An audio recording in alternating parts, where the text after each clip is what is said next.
Саламатсыздарбы, Бизондун көрөрмандары, студиябызда коногубуз бар, тааныштыра кетели. Шумкар Тынчтык уулу аккордеонун көтөрүп келип калган кезде биз бүгүнкү эфирибизге музыка сүйүүчүлөрүн биз менен бирге болууга чакырабыз.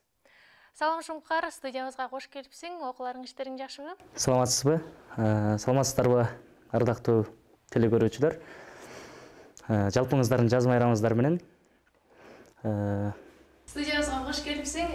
Не жаңылык болуп атат? Окууларың, иштериң жакшыбы? Баары жакшы буюрса. Жаңылык азыр окуу менен элекпиз. Дагы коомдук иштерге, иш-чара болобу, аш-чара болобу, ошо катышып жүрөбүз дерлик. Абдан жакшы.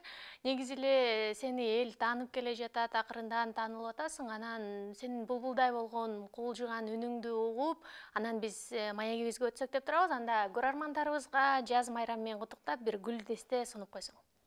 Келиңиздер, анда ошо ырдым пире ырыспай деп, Ырыспай атабыздын жүрөктү кетпе жарлап деген бир оонун аткарып берейин сиздер үчүн.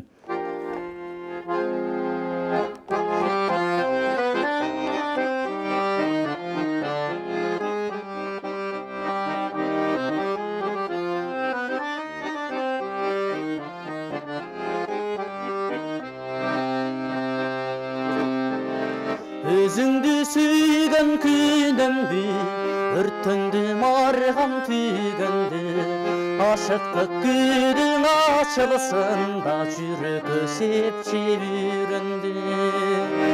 Ашыктык күнүң ачылышында жүрөккө сепчи бүрөндү.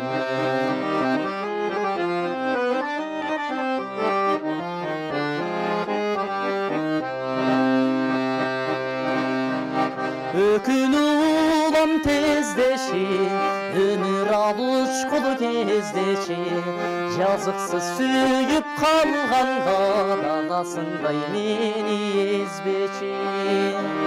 Жазыксыз сүйүп калганга дагасындай мени эзбечи.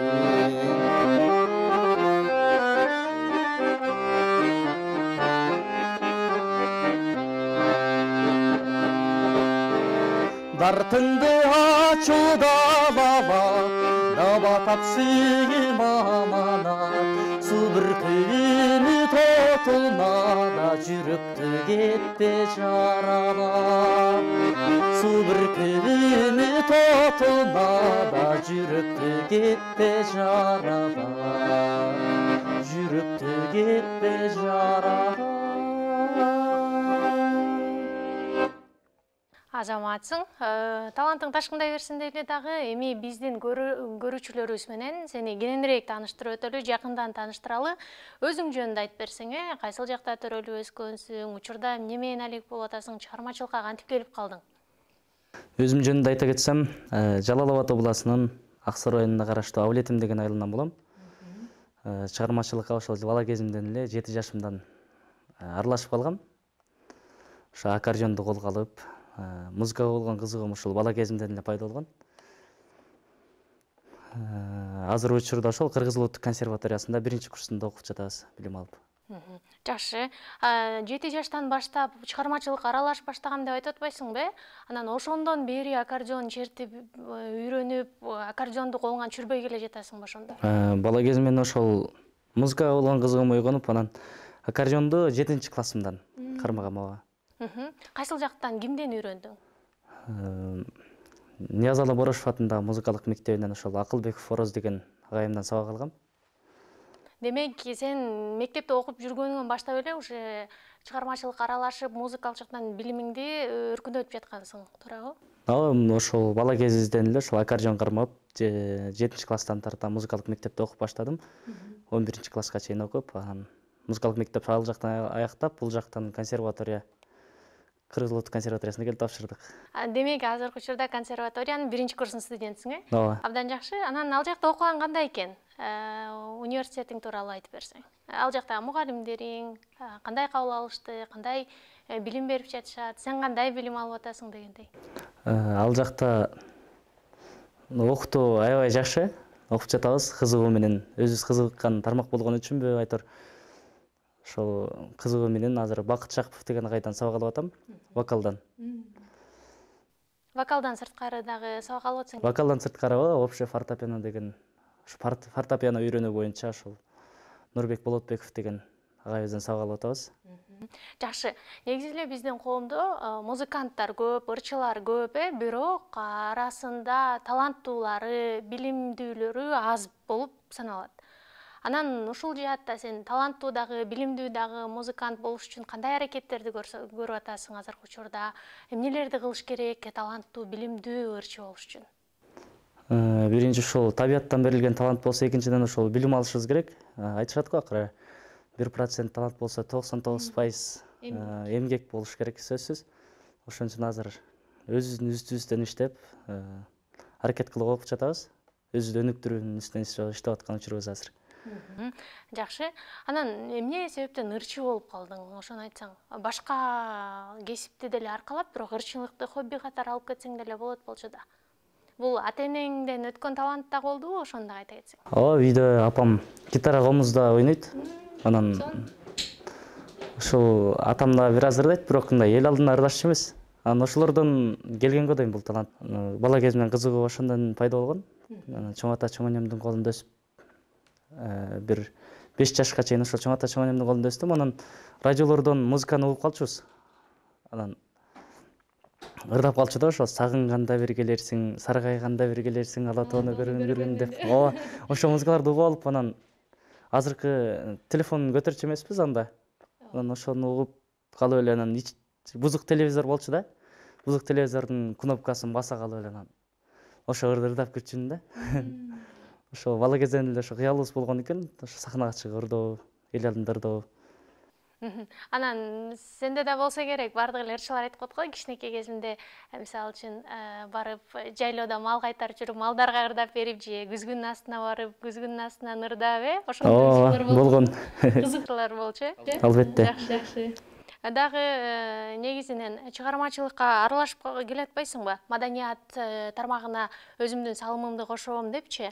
Анан эл аралык конкурстарга же Кыргызстандагы ырчылар катышкан ар кандай конкурстарга катышып жүрөсүңбү?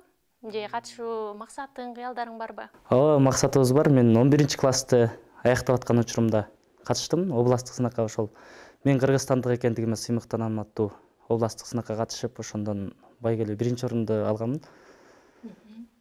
Азыр да ошол эми буюрса өзүбүздү даярдап атабыз, дагы чоң бул эле болбой, мисалы областтык деңгээлде эмес, ошол республикалык деңгээлде, анан дүйнөлүк деңгээлде конкурстарга катышуу деген ниеттерибиз бар, максаттарыбыз. Буюрса бир 2-3 жылдан кийин эл аралык сынакта Шумкар Тынчтык уулу ушундай Кыргызстан желең желбиретип 1-чи орунду алды деген жаңылыктарды биз айтып калалык, ошол күнгө жетели. Андан ары маегибизди улантсак, негизи эле сен көбүнчөсүн айыл аймактарды кыдырып жүргөнүңдү көрөбүз да. Ошол эле агартуу багытындагы агаларды, эжелерди колдоп, коштоп, ошолор менен чогуу жүргөнүңдү көп байкайбыз социалдык тармактардан. Негизи эле агартуу багытына көбүрөөк басым жасайт окшойсуң, Анан коомдук иштерге да активдүү катышат экенсиң. Ооба, азыр ошол агартуу кече жакында эле ошол Нарын областына агартуу сапарына Ак Талаага барып келдик. Ошол бир адамдан бир китеп долбоорунун негизинде ошол жүрүп жаткан агартуу иштерине катышып, ошол азыр коомдук иштерге, ошол иш-чараларга катышып жүрөбүз. Жакшы, анан негизи эле студент катары айтсаң, студент үчүн окуудан сырткары коомдук иштердин мааниси кандай, пайдалуу болобу, кандай пайдаларды алып келет студенттерге? Азыр бул жакта биз консерваторияда окуп жатпайбызбы? Анан эл аралап бул дагы бир чоң практика болот да бизгечи. Башында аябай сүрдөтчүбүз да, мен бала кезимде бир ушундай кызык окуя болгон. Жаңы аккордеон кармап, жаңы үйрөнүп чыгып келип атканымда сахнага чыгып алып, агайым чыгарып коюп уят болгом да. Аккордеон тартып баратып, ырым калып калат, ырдап баратып аккордеон калып калат черткендечи. Анан азыр буюрса шүгүр, мындай сүрдөнбөй деле калдык эл алдына чыкканда. Дагы эмне жаңылыктар болот? Чыгармачылыкта кандай пландар бар алдыда? Чыгармачылыкта азыр буюрса такай окууга киришип окуйлу деп атабыз ошо ниетти. Дароо эле биринчи окууну алып кетиш керек, Анан чыгармачылык кете берет, бирок окуун калып калат болуш керек. Ооба, азыр биз ырдоонун эрежелерин туура вокал алып атпайбызбы? Ал окууну калтырып койсок, анан кыйла эле көп нерсени билбей калабыз да. Ошого билимди да алып, ошол табияттан берилген үндү ошол вокал аркылуу дагы тарбиялап ошо билим алышыбыз керек азырынча. Жакшы. Анан негизи эле ырчылар үнү укулуктуу чыгышы үчүн туура дем алууну билиш керек. Анан ар кандай көнүгүүлөр жасап турат, ошолорду сен дагы кыласыңбы? Ооба, жасап турабыз. Мисалы? Мисалы ошол күнүгө бир 2 саат вокал менен алектенебиз да. Мындай үндү туура ырдоо үчүнчү. Анан фортепиано менен распевка кылабыз. Жөн эле кыйкырыпчы. Жакшы. Анда сенден дагы бир жагымдуу музыкалык чыгарманы угалды, андан кийин маегибизди уланталы. Келиңиздер, анда ошол Добону Сыймык Бейшекеев агайыбызга, ал эми сөзү Бактыгүл Чөтөрбай эжекебизге таандык Сулууга деген бир обонду аткарып берейин.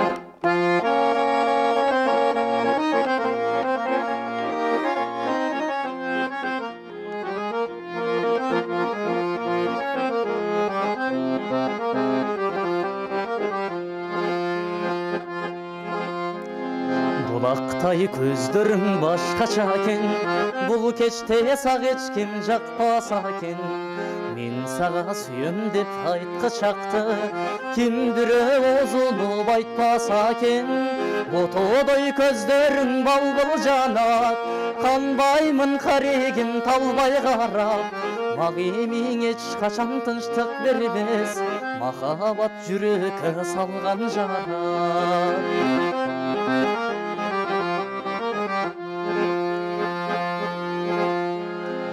Buralып пилет кымша белиң, кыналып дүйгөт мынча демин. Ырымдын аягын бүтүрбөстүн, жанымда узакка турса дедим. Тартуулап көнүмө таттуу кумар, койкоет моюнуң ак кулсымал. Татына көркүңө көз тийбеске, тагылсам дедим мен сага тумар. Тартуулап көнүмө таттуу кумар, койкоет моюнуң ак кулсымал. Татына көркүңө көз тийбеске, тагылсам дедим мен сага тумар. Тагылып жүрөйүн сага тумар. Сонун, ожаматсың. Анан кийинки суроо, маданият тармагына аралашып калдың. Бул жактын дагы ысык суугу болот, кыйынчылыгы болот, жакшы жагы болот дегендей. Кыйынчылыгы эмне экен, жакшы жагы кандай экен? Ушулар боюнча токтолуп кетсек. Кыйынчылык деле болбоду, ошол биз кызыккан тармак болгон үчүн кыйынчылыгы деле билинбеди, тийишиги деле билинбеди. Ошол кызыгуу менен эле бардык нерсе. Мындай өзүң кызыгып жасаган иш болсо тажабайт эмессиңби? Ошол бизге кыйынчылыгы деле билинбей, азыр жакшы буюрса баары. Жакшы. Анан байкашымча көбүрөөк эски ырларга басым жасайт окшойсуңбу? Ошо классикалык чыгармаларга көп кызыгам. Анан кийин мисалы эски чыгармалардан Рыспай Абдыкадыровдун, Асанкалы Керимбаевдин, Калмурат Рыскулов, ошол сыяктуу улуу композитор аталарыбыздын чыгармаларын көп аткарып жүрөбүз. Дагы азыркы эми агайларыбыздан ошол Кадыралы Артыков агайлардын чыгармаларын сүйүп жакшы көрүп аткарабыз. Классикалык ошол мындай жакшы мааниси, обону жакшы чыгармаларды. Азыркы учурда устаттарың кандай чыгармачылыкта сага жолдорду көрсөтүп атат, кандай чыгармаларды аткарууңду сунуштап жатышат? Азыр мен ошо Кыргыз Улуттук консерваториясында ошо кыргыздын классикасын народный пенияда окуп жатам азыр. Анан ошо кыргыздын классикаларын көбүнчө ошолорго басым жасайбыз. Биздин коомчулук, угармандар, музыка сүйүүчүлөрү бул жанрды кандай кабыл алат экен? Жакшы көрүүчүлөр көп эле экенби, угуучулары? Угуучулар көп эми. Азыр деле ошол эски чыгармаларды жаңыртып, жаздырып, ырдап чыгышып атпайбы? Азыр өзүнүн баары бир мурдагы жакшы чыгармалар, мыкты чыгармалар өзүнүн баалуулугун жоготпойт экен да. Ошого азыр басымдысы ошол кыргыздын классикаларын эле басым жасап атабыз. Чоң рахмат. Анда биз ушу менен маегибизди жыйынтыктай берели. Акырындап анан сага эркин микрофон суналып дагы, андан кийин жагымдуу музыкалык чыгарма аткарып анан эфирде жыйынтыктасак. Чакырганыңыздар үчүн сиздерге чоң рахмат, сиздердин жамаатка. Ал эми ошол элибиз ар дайым тынч болсун. Жалпыңыздарга үй бүлөлүк бакыт каалайм. ар дайым ушу Кыргызстаныбыздын асманы ачык болсун. Эми жыйынтыктап дагы бир жагымдуу музыка. Сардарбек Жумалиев агайыбыздын ошол Таң сыры деген бир обуну аткарып берейин.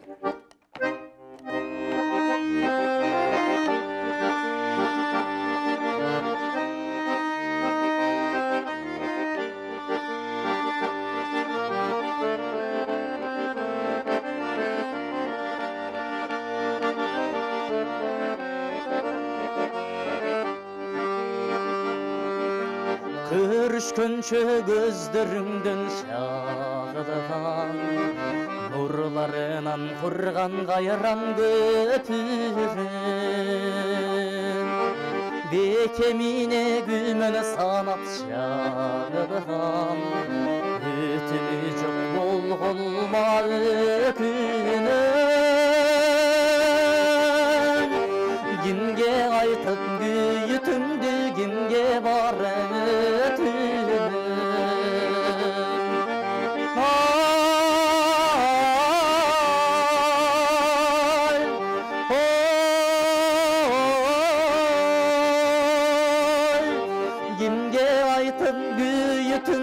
kimge barıp günü tünü, kimge barıp ötünüm.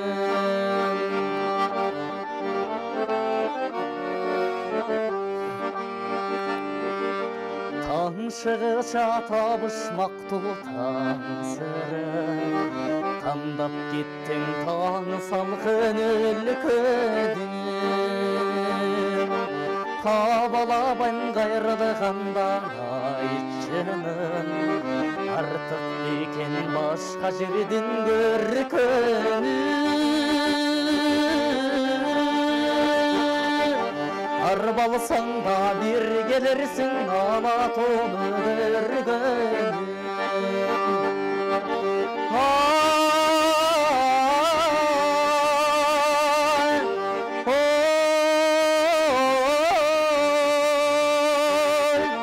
Сағынғанда бір келерсің, сарғайғанда бір келерсің, алатоону көргөнү.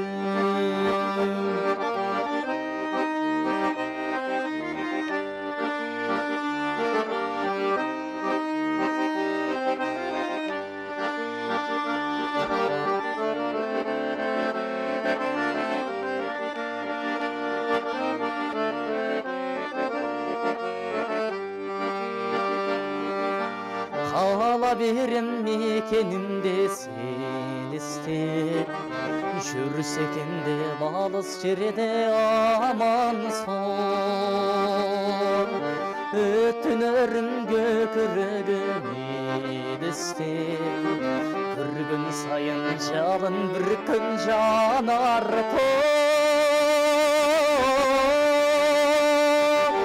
жалын бір күн үшкірігім жанырығы жарар